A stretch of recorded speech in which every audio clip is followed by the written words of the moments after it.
The story of Deborah, the brave woman who led a nation a long time ago in the land of Israel. The people were in trouble again. You see, after God had saved them from their enemies time and time again, they would forget him. They would do bad things like worshiping idols and ignoring God's commands.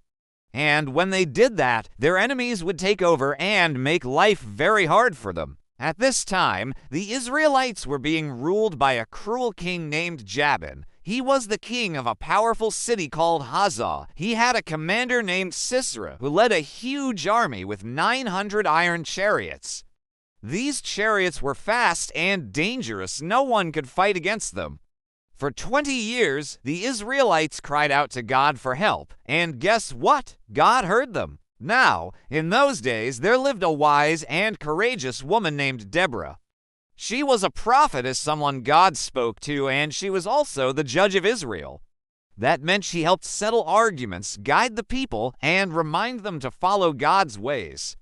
Every day, Deborah sat under a palm tree between Ramah and Bethel, and people came from far and wide to hear her wisdom. They trusted her, and they knew she listened to God. One day, God gave Deborah a special message.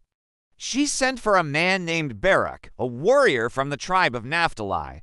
When Barak came, Deborah said, "The Lord, the God of Israel, commands you, take 10,000 men and go to Mount Tabor. God will bring Sisera, the commander of Jabin's army, to the river Kishon with his chariots and troops, and he will give them into your hands." But Barak was nervous.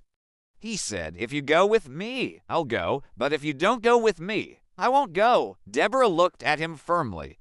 "I will surely go with you," she said, "but because of the way you are going about this, the honor will not be yours. The Lord will hand Sisera over to a woman." So Deborah and Barak prepared for battle. Barak gathered 10,000 men and went to Mount Tabor, just as God had said. Deborah went too, strong and unafraid, trusting God's promise. Then something amazing happened. Sisera heard that Barak's army was on the move. He gathered all his soldiers and his terrifying iron chariots and marched to the river Kishon. But just as he arrived, God stepped in. The skies darkened. Rain poured down. The ground became muddy, and Sisera's powerful chariots got stuck. The soldiers were confused and afraid. Barak's army charged forward, and the enemy was defeated. Sisera, the commander, jumped out of his chariot and ran away on foot. He ran and ran until he came to the tent of a woman named Jael. Jael welcomed him. She said, "Come in, my lord. Don't be afraid." She gave him milk to drink and covered him with a blanket. Exhausted, Sisera fell asleep. But then something shocking happened. Jael, who knew that Sisera was the enemy of Israel, took a tent peg and a hammer, and while Sisera slept, she struck him down. Just like Deborah had said, God gave victory to a woman. Later, Barak arrived looking for Sisera, and Jael showed him what had happened. That day, God rescued Israel from the hand of their enemy, and the land had peace for 40 years.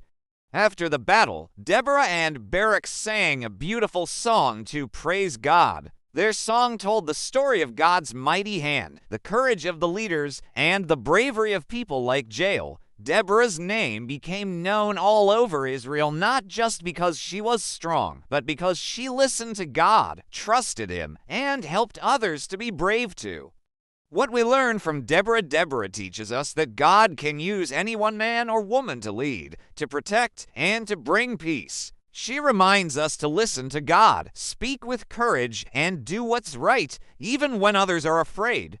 She didn't have swords or chariots. She had faith. And that made her one of the greatest heroes in the Bible.